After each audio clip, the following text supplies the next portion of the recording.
Melkor, जो original dark Lord होता है मिडल अर्थ का और जो सबसे डार्क कैरेक्टर भी होता है। ईरू के यूनिवर्स क्रिएशन के म्यूजिक को उसने अपोज किया और वहीं से उसने डार्क चीज़ों को क्रिएट करना स्टार्ट कर दिया था। आज इस वीडियो में हम मेलकोर या मोरगोथ के बारे में बात करेंगे, जो सबसे डार्क कैरेक्टर होता है और जो सबसे बड़ा डार्क लॉर्ड होता है मिडल अर्थ का। मोरगोथ या मेलकोर की हिस्ट्री मिडल अर्थ पर काफ़ी ज़्यादा लंबी है, तो यह एक वीडियो में कवर नहीं हो पाएगी, इसलिए मैं इसको 3 पार्ट्स में डिवाइड करूँगा। और इस पहली वीडियो में हम बात करेंगे उसके ओरिजिन के बारे में, मेलकोर कैसे मोरगोथ बना और कैसे उसने सब इविल को क्रिएट किया। मिडल अर्थ यूनिवर्स की बिगिनिंग ईरू भगवान ने की, उन्होंने ही सब चीज़ों का क्रिएशन किया और उन्होंने ही आइनोर्स को बनाया। आइनोर्स जब यूनिवर्स में एंटर करते हैं तो वो 2 कैटेगरीज में आते हैं। कुछ आइनोर्स वेलार बनते हैं और कुछ आइनोर्स माया बनते हैं। मेलकोर या मोरगोथ सबसे शक्तिशाली वेलार होता है। वह जानता था कि उसके पास सबसे ज्यादा पावर है और वो चाहता था कि बाकी वेलार्स उसको ऐसे ही रिस्पेक्ट करें जैसे वो लोग ईरू को करते हैं। इसीलिए उसने खुद से अपने तरीके से लाइफ को क्रिएट करना चाहा। वो ईरू जैसी पावर्स पाना चाहता था, इसलिए उसने ईरू की शक्तियों को ढूंढना शुरू किया और उसको पता चला कि ईरू लाइफ को क्रिएट करता है एक सीक्रेट फायर की हेल्प से। एक फायर है जो ईरू के पास है और जो सबसे बड़ी शक्ति है। वो उस पावर को पाना चाहता था, लेकिन वो उस पावर को कभी ढूंढ नहीं पाया क्योंकि वो पावर ईरू के अंदर खुद थी। ईरू खुद वो सीक्रेट फायर थे, इसलिए मेलकोर उसे कभी ढूंढ नहीं पाया। इसी सीक्रेट फायर का रेफरेंस गैंडोल्फ देता है जब वो बैलरोग से लड़ रहा होता है लॉर्ड ऑफ द रिंग्स के फर्स्ट पार्ट में। मेलकोर को अपने शक्तिशाली होने का बहुत ज्यादा घमंड होता है और उसके थॉट्स बाकी वेलार्स से काफी ज्यादा अलग होते हैं। मेलकोर लाइफ क्रिएट नहीं कर पाया, लेकिन चीजों को करप्ट करना सीख लिया था। उसने चीजों को ट्विस्ट करना सीख लिया। जब ईरू आइनोर्स के साथ मिलकर यूनिवर्स क्रिएशन के लिए म्यूजिक बना रहे थे, तब मेलकोर ने उसके अपोज म्यूजिक बनाया और उसने कुछ और चीजें बनानी चाहिए। लेकिन यहाँ भी ईरू की पावर्स मेलकोर के म्यूजिक पर भारी पड़ी और वह म्यूजिक में ज्यादा बदलाव नहीं कर पाया, जिसके कारण उसे बहुत ज्यादा गुस्सा आया और वो शर्मिंदा हो गया। जब सभी आइनोर्स अर्थ यानी कि आर्डा पर आ चुके थे, तब मेलकोर ने ईरू से रिक्वेस्ट की उसे भी आर्डा पर जाने दिया जाए ताकि वह सभी आइनोर्स की हेल्प कर सके उसको बिल्डअप करने में। और उसने प्रॉमिस किया कि वह वहाँ कुछ भी बुरा नहीं करेगा, लेकिन सीक्रेटली वह आर्डा पर कब्जा करना चाहता था और वहाँ पर राज करना चाहता था और वह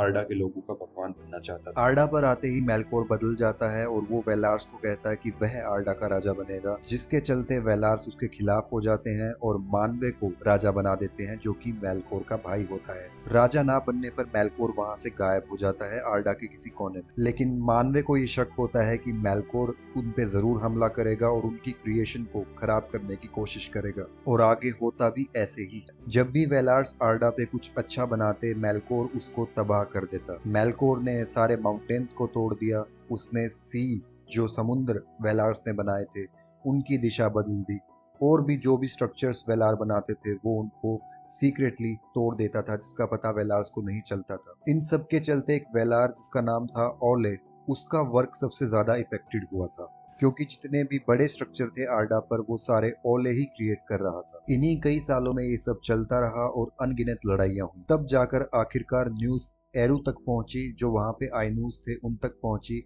कि आर्डा पे ये सब हो रहा है और मेलकोर सब कुछ खराब कर रहा है। इसके बाद एरू ने अर्थ पर टोकास को भेजा, जो कि युद्ध का देवता माना जाता है आइनोर्स। इस बात की खबर मेलकोर को भी लग गई और टोकास के आर्डा पर आते ही मेलकोर गायब हो जाता है और इसके बाद वह सबसे ज्यादा नफरत टोकास से करने लगता है आर्डा पर। इसी बीच मैं आप लोगों को बताना चाहूंगा कि आर्डा पर टाइम मेजर कैसे होता था जब ये सब चल रहा होता है। तो जो एक वेलार ईयर होती है वो बराबर होती है 9.5 सोलार ईयर्स के बराबर, यानी कि जो एक 9.5 साल नॉर्मल होते हैं उनके बराबर था उनका एक वेलार ईयर। टोकास के आर्डा पर आने तक 99 वेलार ईयर्स बीत चुके थे, जो कि इक्वल हैं लगभग 14,363 सोलर ईयर्स के। टोकास के आने के बाद वेलार्स फिर से स्ट्रक्चर्स डेवलप करने लग जाते हैं आर्डा पर, और जो मेलकोर होता है वो छुप जाता है अंधेरों में जाकर। इस टाइम तक आर्डा पर कोई सन नहीं था और वेलार्स ने इस टाइम तक 2 लैंप्स को क्रिएट कर दिया था जो रोशनी दे रहे थे पूरे आर्डा पर, और जिस जगह पर ये लैंप्स बनाए गए उस जगह का नाम रखा गया एल्मावेन। इस समय तक मेलकोर ने कुछ मायार को करप्ट कर दिया था और वो उन्हें अपने फायदे के लिए यूज कर रहा था, जिनमें से सोरोन भी एक होता है। वो सभी करप्टेड मायार्स मेलकोर के जासूस होते हैं और उस तक सारी खबरें पहुंचाते रहते हैं। जब लैंप्स के बनने का काम खत्म हो जाता है तो वेलार्स एक दावत रखते हैं। इसी दावत में टोकास और नेसा शादी कर लेते हैं और इसके बाद टोकास एक शांतिपूर्ण जगह पर चला जाता है सोने के लिए। और इसी बीच सभी वेलार्स भी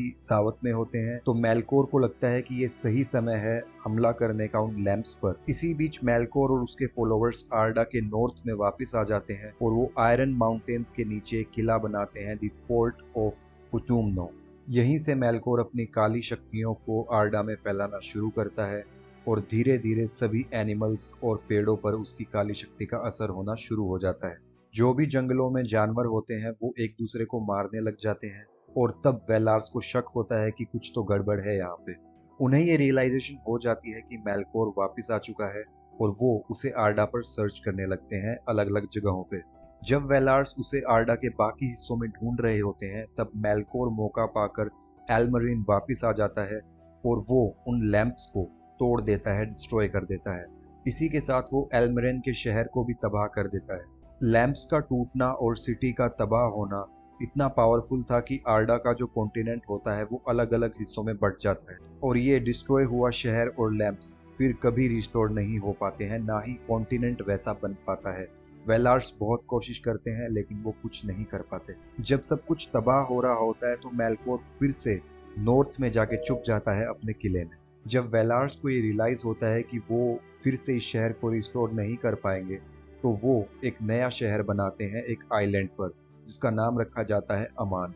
अमान में आने के बाद वेलार्स एक सिटी बिल्ड करते हैं जिसका नाम रखा जाता है वेलिनोर और वो आर्डा को रोशनी देने के लिए 2 पेड़ों का निर्माण करते हैं जिनकी रोशनी का नाम रखा जाता है द 2 ट्रीज। यहीं से आर्डा पर शुरुआत होती है ईयर्स ऑफ ट्री की। जब वेलार्स मिडल अर्थ से चले जाते हैं अमान पर तब मेलकोर बिल्कुल इंडिपेंडेंट हो जाता है और वो खुलेआम मिडल अर्थ पर घूमने लग जाता है और वो उस जगह पर कब्जा कर लेता है।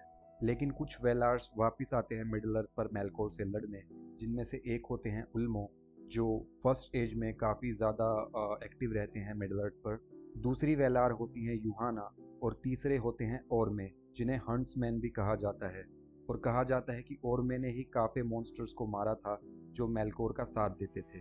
इसी बीच मेलकोर को भी ये डर था कि वेलार उस पर ज़रूर हमला करेंगे, इसलिए वो अपने किले में छुप जाता है और अपनी पावर्स को बढ़ाने लग जाता है। वो अपनी सभी सर्वेंट्स और मायार्स को इकट्ठा करता है और वो उनमें से कुछ को बैलरोग्स बना देता है। इसी बीच वो एक और किला बनाता है जिसका नाम रखा जाता है द फोर्ट्रेस ऑफ एंगबैंड और वो इस किले की जिम्मेदारी देता है अपने ग्रेटेस्ट सर्वेंट को जो कि सोरोन होता है।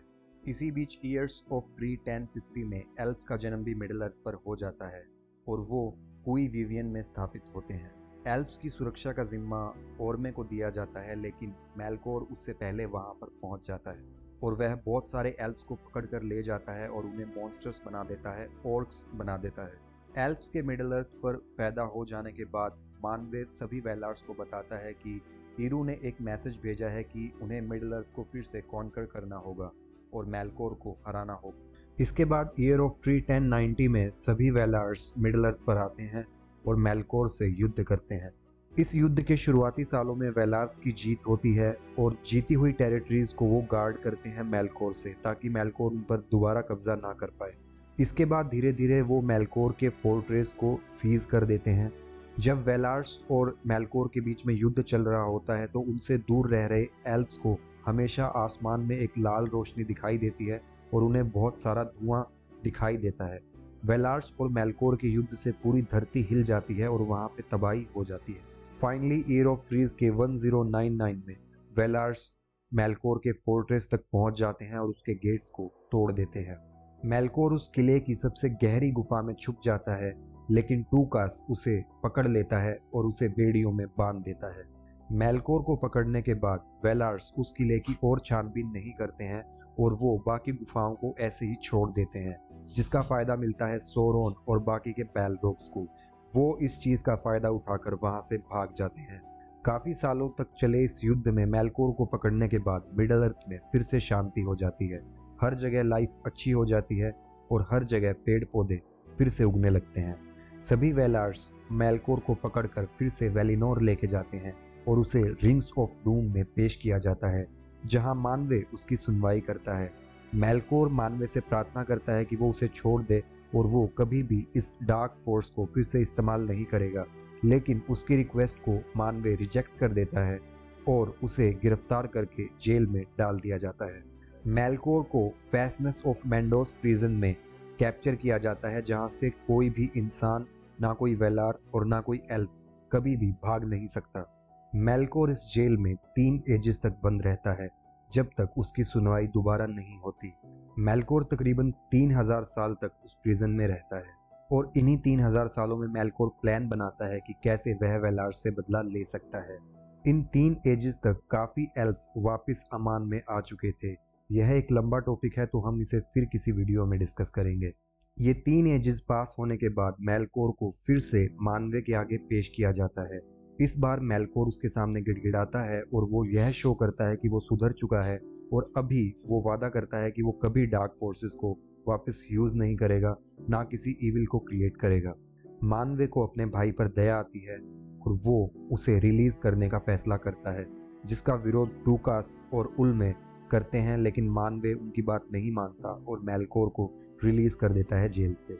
सभी वेलार्स मेलकोर के सामने शर्त रखते हैं कि वो कभी भी मिडल अर्थ पर दोबारा कदम नहीं रखेगा और उसे अमान में ही रहना होगा, जहां पर वो लोग उस पर नजर रखेंगे। मेलकोर उनकी बात मान तो लेता है, लेकिन बाद में उसने वहां पे रह रहे एल्फ्स को करप्ट करना शुरू कर दिया था। उसने वैन्योर के एल्फ्स पर काफ़ी जादू किए, लेकिन उसका असर उन पर नहीं हुआ और वो उनको करप्ट नहीं कर पाया। लेकिन जो लोग नोल्डर में रह रहे थे वो लोग मेलकोर से अट्रैक्ट हो जाते हैं और वो उससे जादू सीखना चाहते हैं। इसी बीच ईयर्स ऑफ प्री 1169 में एक नोल्डोर का जन्म होता है, जो आगे चलकर मेलकोर का सबसे बड़ा दुश्मन बनने वाला था। लेकिन शुरुआत में मेलकोर उसको करप्ट करने वाला था और उससे काफ़ी ज़्यादा चीज़ें छीनने वाला था। उस नोल्डोर का नाम होता है फियोनोर। फियोनोर पेलेंट्री को क्रिएट करता है और मोस्ट इम्पोर्टेंटली वो द सिलमरिल्स को बनाता है, जो 3 जेम्स होते हैं जिनसे 2 ट्रीज को लाइट मिलती है। इसी बीच मेलकोर नोल्डोर्स में अफवाह फैलाता है कि वेलार्स नोल्डोर्स को कभी भी मिडल अर्थ पर नहीं भेजना चाहते, क्योंकि मिडल अर्थ एक फ्री लैंड है और नोल्डोर्स उस पर राज कर सकते हैं और वेलार्स कभी नहीं चाहते कि उनका राज मिडल अर्थ से हटे।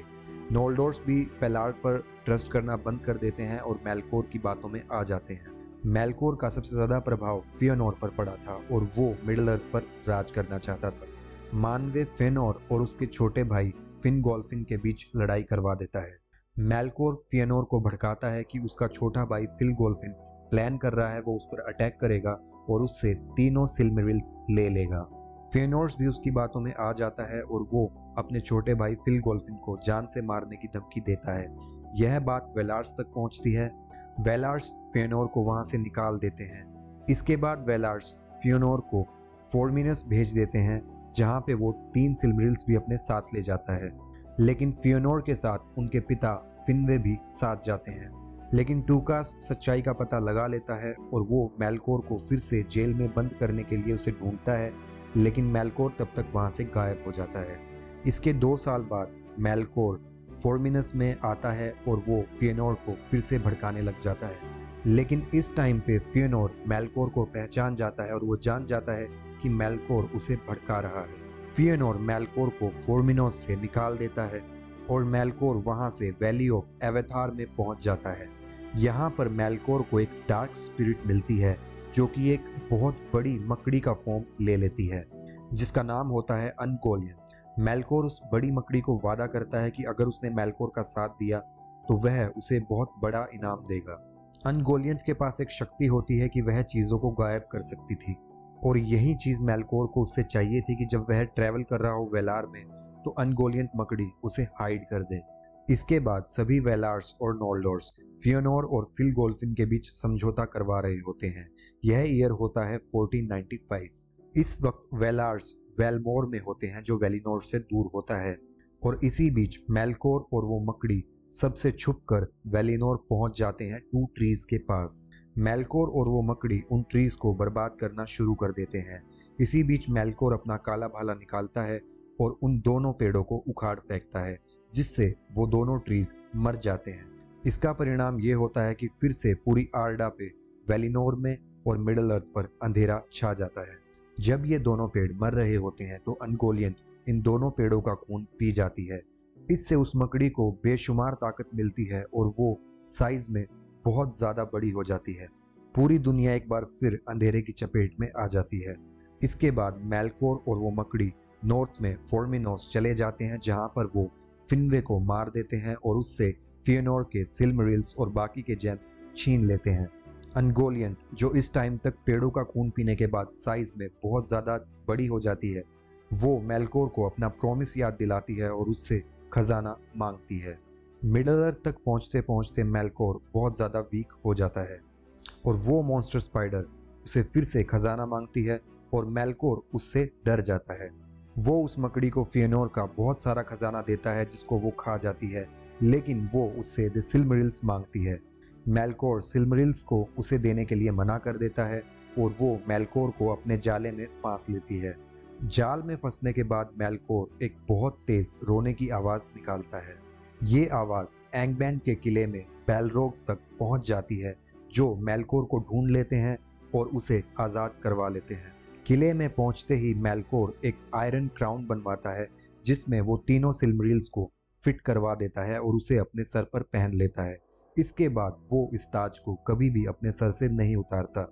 इसी बीच अमान में फियोनोर कसम खाता है अपने पिता की मौत का बदला लेने के लिए। इसके बाद फियोनोर मेलकोर से जंग लड़ने की तैयारी करता है और इसी बीच वो मेलकोर को नाम देता है द ग्रेट डार्क लॉर्ड मोरगोथ। यहीं से मेलकोर का नाम मोरगोथ पड़ा। इसके बाद फियोनोर को अमान में नोल्डोर का राजा बनाया जाता है और वो राजा बनते ही मिडल अर्थ की तरफ बढ़ता है मोरगोथ से युद्ध लड़ने के लिए। वहीं मिडल अर्थ पर मोरगोथ खुद को मिडल अर्थ का राजा घोषित कर देता है और आने वाले 600 सालों में एल्व्स और मोरगोथ के बीच एक भयंकर जंग होती है, जिसकी बात हम करेंगे आने वाले वीडियो में पार्ट 2 में। Thanks for watching. अगर मोरगोथ के ओरिजिन की स्टोरी आपको अच्छी लगी और आप इसका अगला पार्ट देखना चाहते हैं तो please like, share and comment on my channel and please do not forget to subscribe it. Thank you.